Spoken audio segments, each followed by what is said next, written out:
Alright guys, welcome back. Turn 32. Okay, there goes our watchtower. Captured, but it's still standing. Yeah, we expected that. His crow was right here over the lava last turn, and rather than try to defend this tower, we pressed the attack, right? We took the shrine and then captured his city here. Now we're just camping here at this city while we're trying to vassalize. And there's the crow here.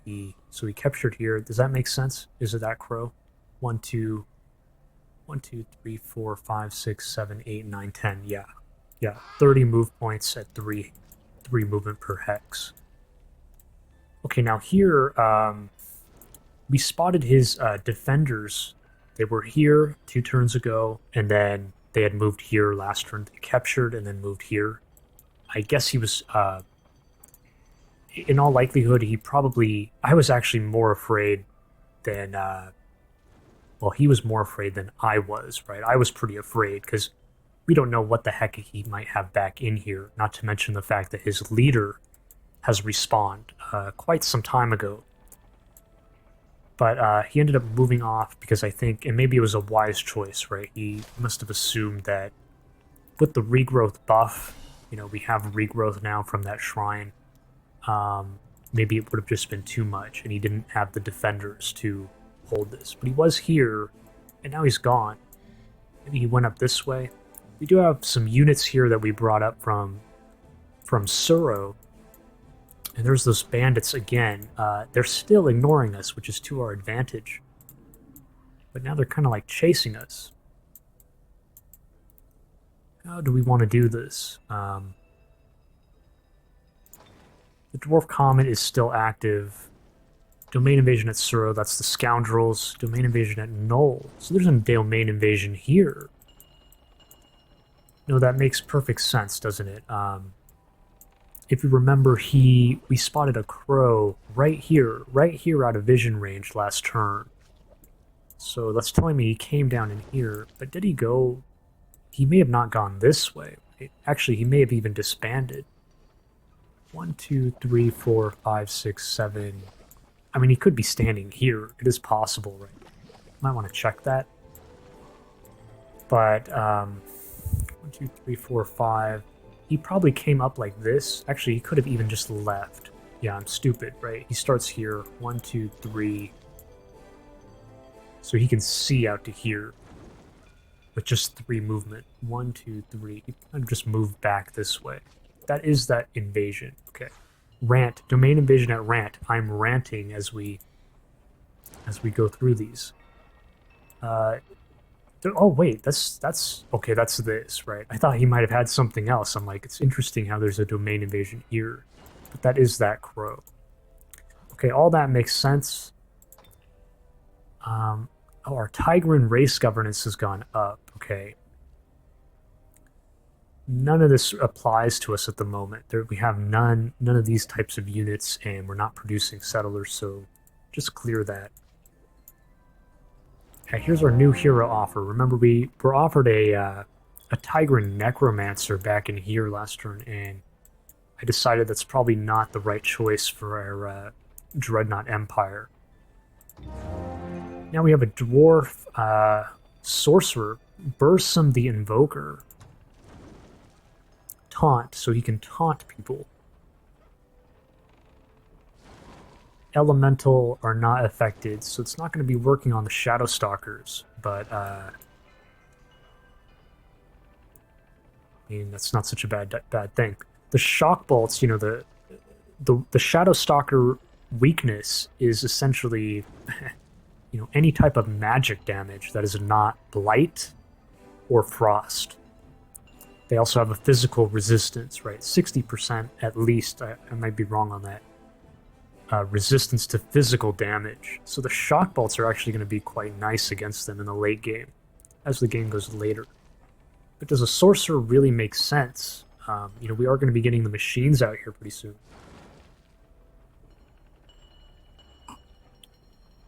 I mean, we can use him to give our machines a resistance buff, so that could be handy against the You know, frost damage, I suppose. The Stalker's frost damage, they have a hybrid physical and frost melee attack.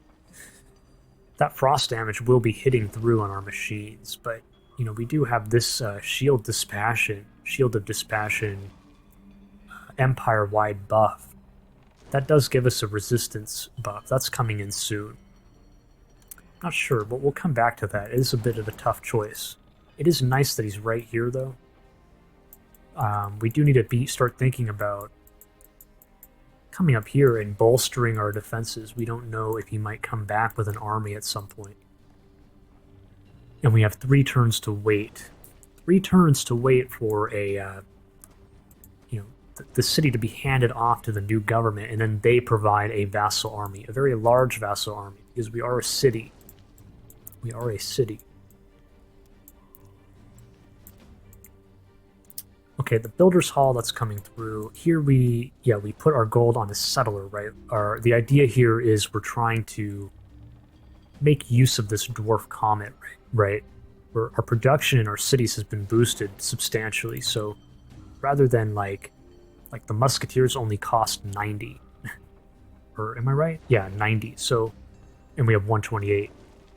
We can save some time later on by getting our settlers out now. So take a risk, get the settlers out now, and then go back to military later and save time in doing so. We're pretty safe here now. We got the double musketeers, so that's going to be good. You may want to stop with the musketeers and start going into... Well, I'm really torn on this, guys. Honestly, if you have any ideas in the comments, leave a comment, because I still don't really understand the right way to be doing this. The engineers are weaker overall than the musketeers, but they do reload the musketeers. The musketeers have the musket has a one turn cooldown. So they shoot, and then now they're on cooldown doing nothing. But does that mean you necessarily want like 1 engineer per musketeer? I don't know. I haven't really given that enough thought, I think.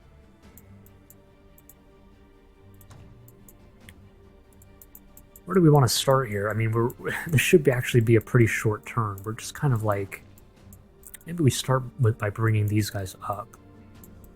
We're just camping here for the most part. There's no way we're going to be able to catch him out, and it's not even wise to do so. Let's kind of like sneak up here a bit. Do I want to follow the road, or maybe... This guy can always go... Maybe we follow the road here. We can look out a bit this way.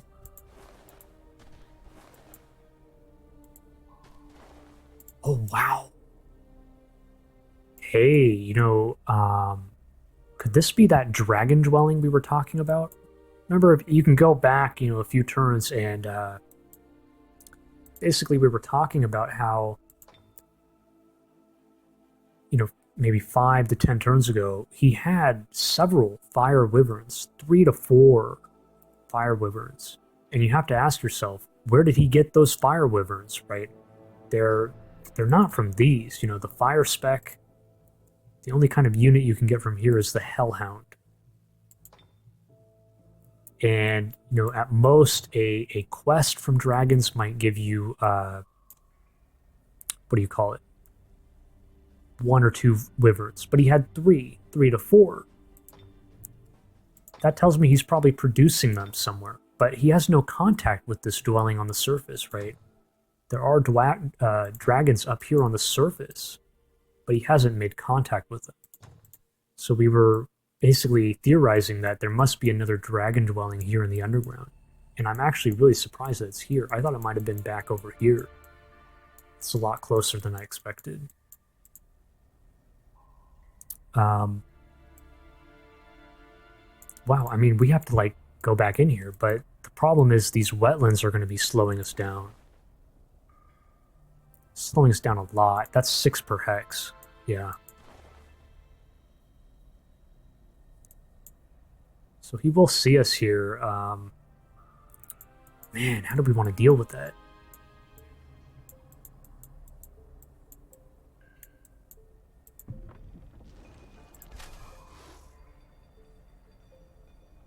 Now these two goblin units, they have cave concealment, right, inherently.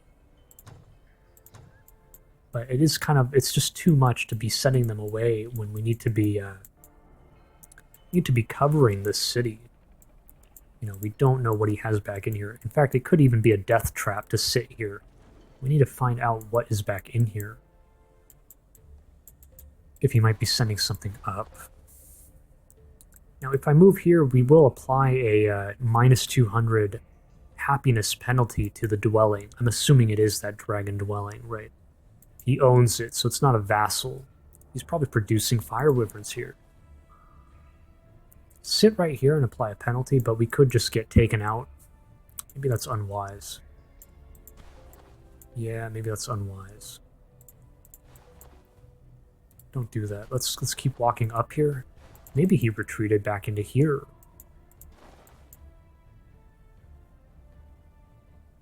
We're going to be hanging out here. I don't like that.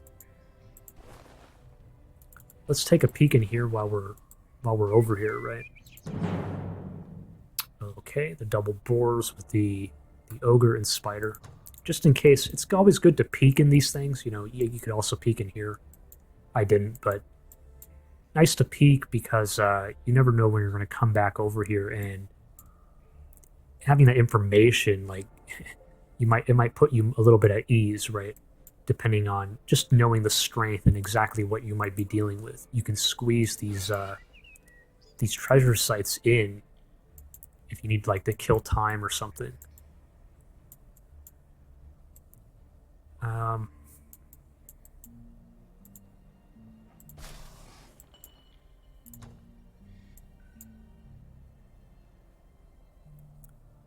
Yeah, we really don't know. Maybe we use the builder to scout.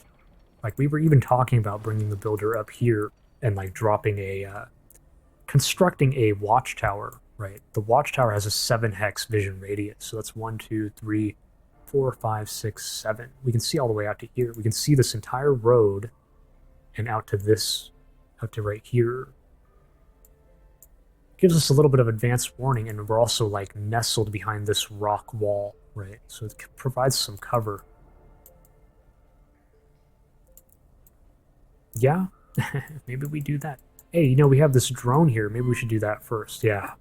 Yeah, what am I doing, guys? This makes a lot of sense. Oh, no, that's bad. But we can hit the berries and get the hell out of here. Yeah, I think we'll do that. So swing here. This thing just spawned, right? So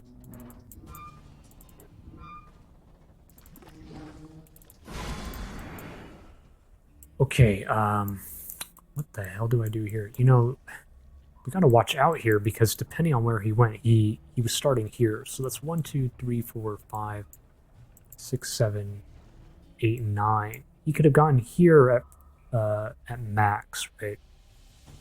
We know he had 2 swarm darters, so those only have a 28 move cost. They're goblins, well, and the road, but that's a 9 hex. 9 hexes he can move for them at max. 1, 2, 3, 4, 5, 6, 7, 8, and 9. So we're kind of okay. Maybe we can find out what if he's sending something else down here. But our vision range, you know, like I said, it's so low. What about up here? These have still not been taken. It's probably defended. I mean, well, we don't know for sure. I'm not seeing any changes over here. Would be cool to catch this watchtower. Do you think he cleared it? Possible. You think he cleared that soul? Maybe we walk up this like this. Well, no, that was never cleared. Okay.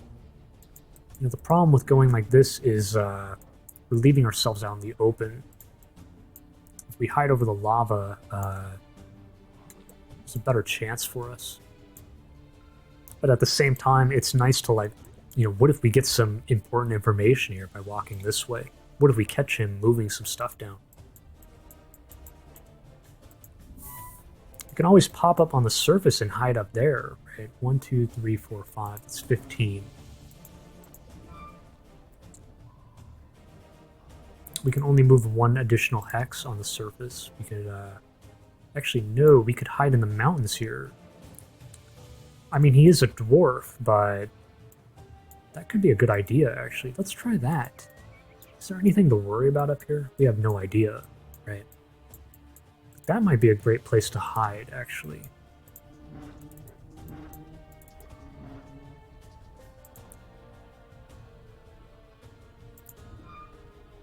Nine, and then, yeah, we'll have enough.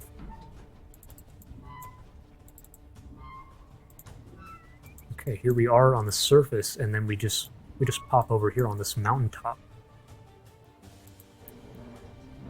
But again, you know, he is a dwarf. He's playing a dwarf rogue. The dwarves do have mountaineering, so it's only a 6 movement cost for them. Same as us. Anyways, what is that? That's, actually, you see the little spire there? Or nest? That looks like a pirate's nest. Well, I could be wrong about that, but... Okay, you know, we were talking about I completely forgot about this last turn, maybe, but... Alright, we're waiting on them. We actually paid them like 200-something gold for a peace treaty, and we're looking to, like, drop a fat investment here and then start getting paid, right? They'll start giving us income if we vassalize. It's a pretty safe investment, right? I mean, considering he has 0 contact with them. Probably a smart move. Okay, yeah, back to business. Back to business. Now here, you know, I just realized this, might say this is a mistake of him. Maybe not, depending on what he was trying to do, but he could have denied me these haste berries, right? His crow started here. He took the tower. He could have swung down here and taken the haste berries, and he's not, like, really losing much movement from where he is. Maybe a little bit, depending on what he was trying to do, right? But he can deny the berries from me. Now I can use them. I think I might use them, right? But then again, we don't know where that crow went. Shouldn't we try to take the crow out now? We should try to find that crow.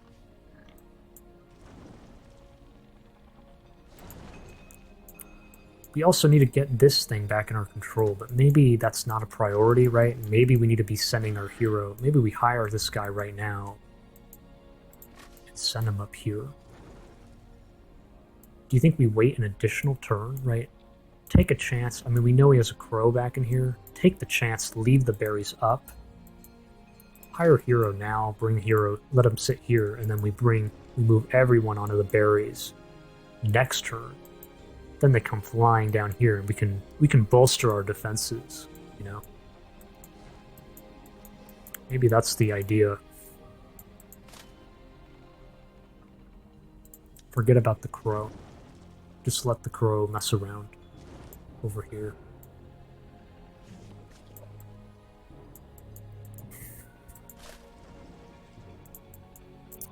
What I might do at the very least is peek up here. So it's 1, 2, 3, 4, 5, 6, 7, 8.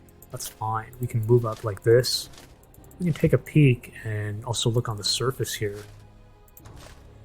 Okay, there's nothing going on. Pop back down.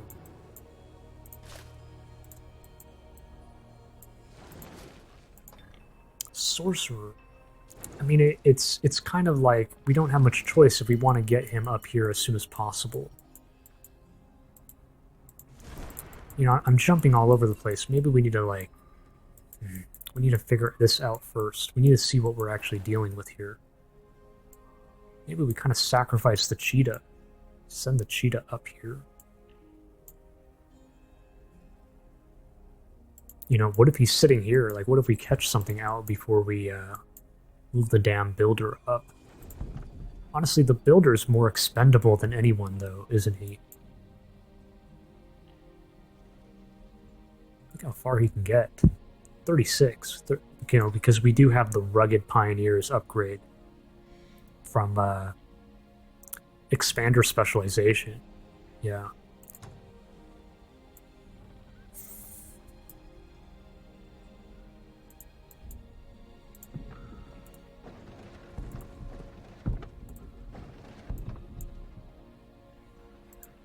One, two.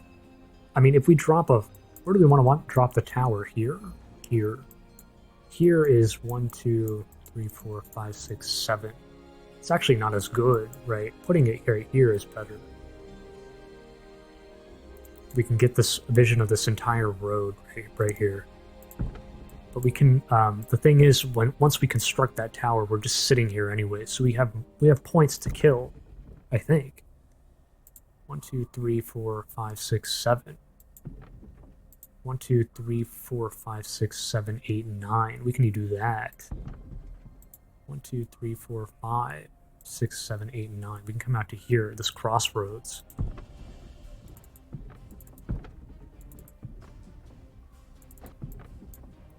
That is a Wizard Tower ruin. Wizard Tower ruins. Okay, I mean we're pretty safe to do that.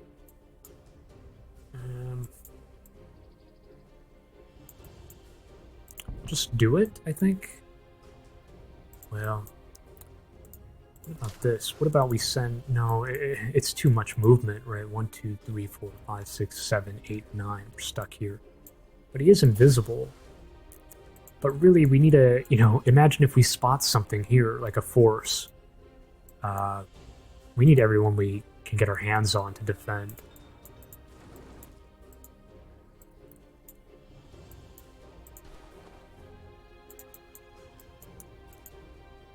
These berries are coming up in one turn, so we could actually bring the cheetah out this way. It is a bit of a risk, though. But then come back and hit the berries. We'll be able to reach, basically. Actually, no, those wetlands are going to slow us down. The hell? Come out to here. 1, 2, 3, 4. We have a 4-hex vision, so...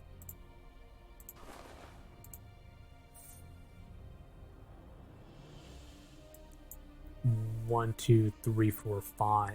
So that's 15, 21, 27. Yeah, it is enough.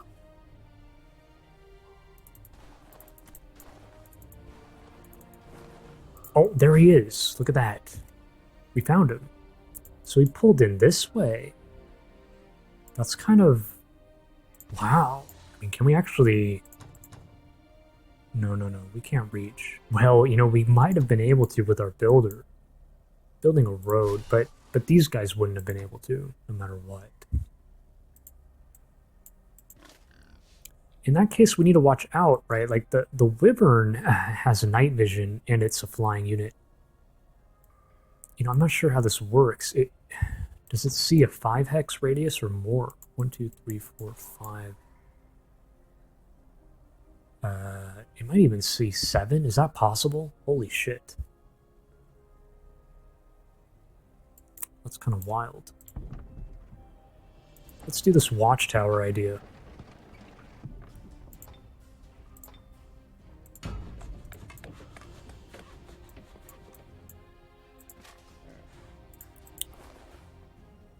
We need to get the hell out of the vision range here, so... Yeah, we might be dead. But if he comes out here, maybe we can make a pick on him. Well, 1, 2, not exactly. Well, maybe.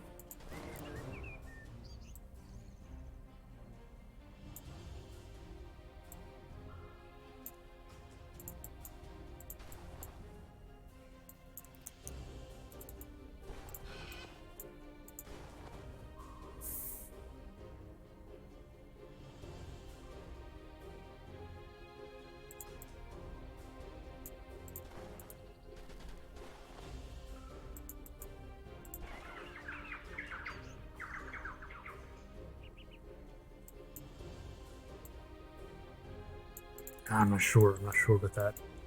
Do I just bring these guys over here?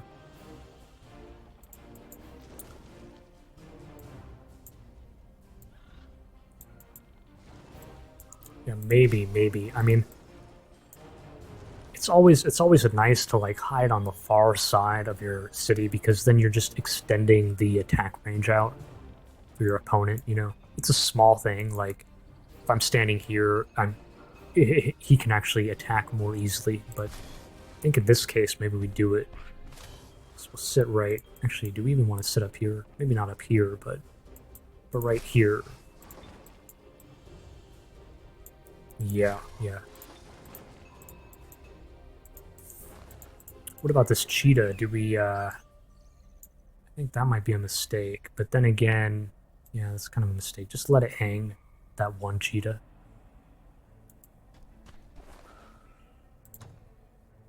Bother bringing this one up. I mean, it's just a nice... Now just leave it like that. Leave it like that. Okay,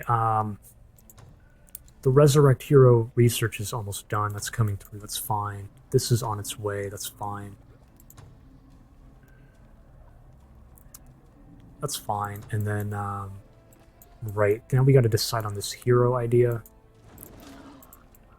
It's very enticing, like tempting to want to like dedicate all of our resources right now to reclaiming this city. This is a huge gold producer for us. The farm, we have the Goblin race governance upgrade, so the farm is giving us like plus 20 gold. These things are giving us plus 15 because we have Steam. Actually, it's more than 20. It's like, this is like 25 gold or something, right? We have Steamworks. The Steamworks, Steam-powered Dreadnought upgrade. So this city is at least 200 gold per turn, if not more. And it's just been sitting here doing nothing for us for a long time now. But again, you know, we do have some more important things happening up here. Maybe this is just a luxury we can't afford right now. You know, we'll take it back eventually. Get enough musketeers out, and then we'll, like, take it back by force. The hero should be up here defending, right? We don't know what might be coming down the... I do find it interesting that he's running back here, though. I mean, maybe he's trying to mount a defense over here. But... I mean, I guess we just hire this freaking guy. You know, the other nice thing about the... No, I'm wrong on that. I don't think it's the Sorcerer that has Lightning Rod banner. That's the Dreadnought. That's the Dreadnought. All of the, like, upgrades for this are not... I have to refresh myself. I don't know. Maybe we just take him, though, for the momentum. Let's do it. Send him up here.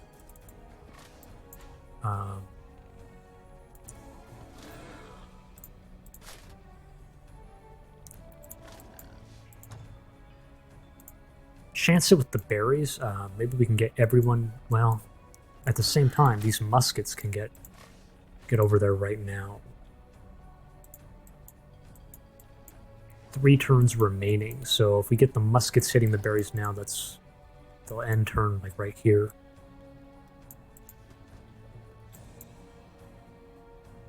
Right here.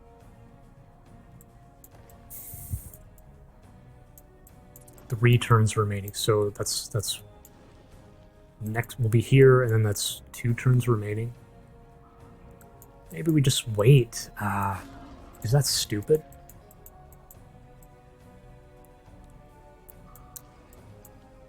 No, because, like, the fact that he moved here is kind of telling me,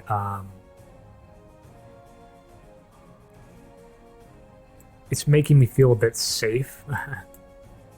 Like, why is he running back over here instead of, like, you know, you think he might, if he had an army coming down here, maybe he would group up with them. But that didn't happen. Unless his army's over here. That's, you know, that's possible too. Because, like I said, his leader's been up for a while now. His leader could have, you know... I was wondering where he's been. Maybe he went this way. So maybe he's clearing down through here. And then now they're regrouping here.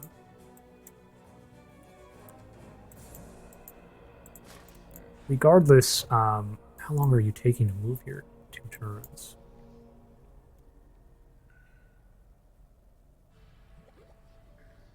Two turns.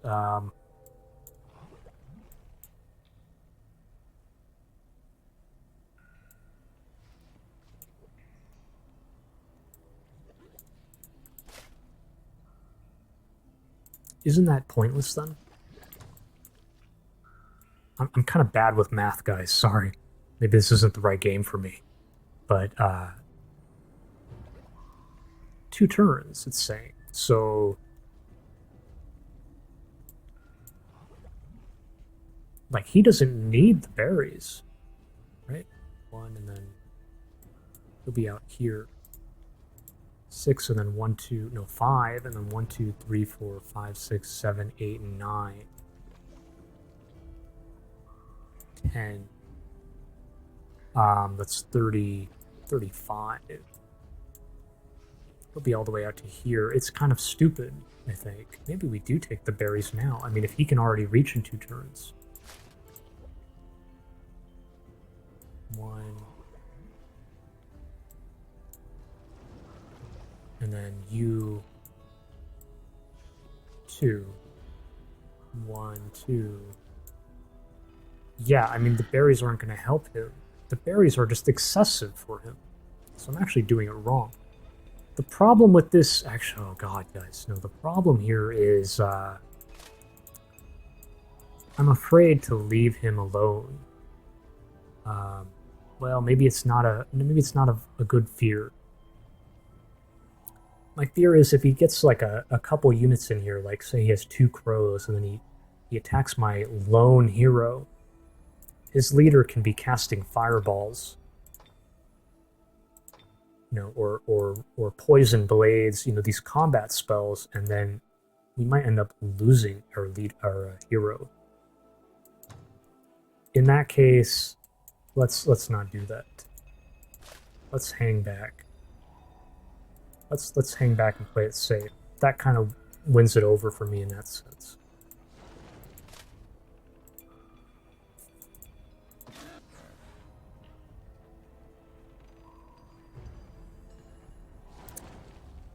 Let's just wait on that. Okay, and then here, what do we want?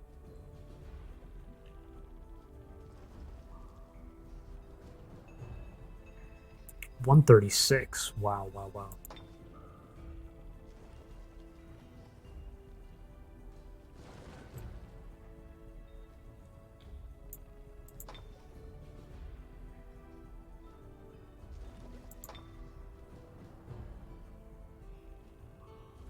The only thing worth getting here would be like these. These would normally take us... No. Only like the 250, but why do I need a hospital? I don't need that. Maybe this, right? This would normally take us 3 turns. Should I do that now? Maybe we do that next turn. Because we're going to need that, right? We want to be producing machines out of here. So with the Flow Rock Quarry upgrade. Flow Rock Machinery. Plus 10 HP for machines. We need this. So in that case, and this too, a wall would be good too. Maybe we do that? I mean, we have enough defenders here. Take advantage of the Dwarf Comet. And, you know, if we want to be a bit safe about it, we go wall, maybe. Because, you know, a wall would be good. We only have, like, normally here, we only have, like, 90 production. So this would normally take us 2 turns. Get the wall out, and then this. That's the 3 turns here.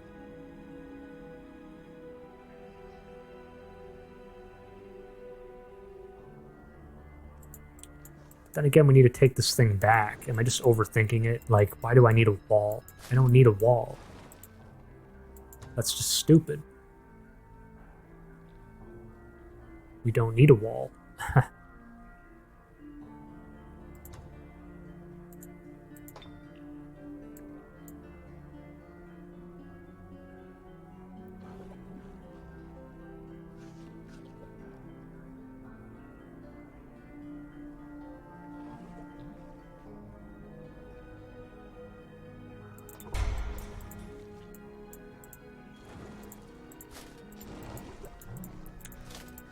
Go for an engineer, and then yeah, maybe we get this in when we have time with the dwarf comet or something.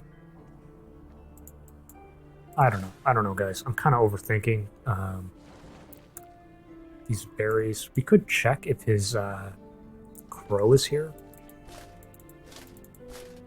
No, it's not. So probably move back over here. Let's just continue camping right there, and yeah, that looks good. That's everything.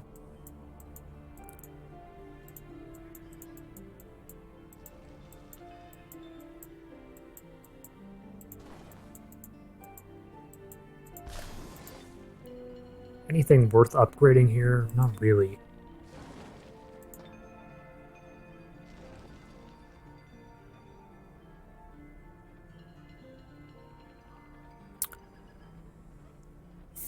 No, it's not so... We're not in any immediate danger just yet. I mean, at least so we think. We don't know what's over here, but I doubt it. I think we'll leave it there, guys. So, yeah, I will catch you guys in the next one.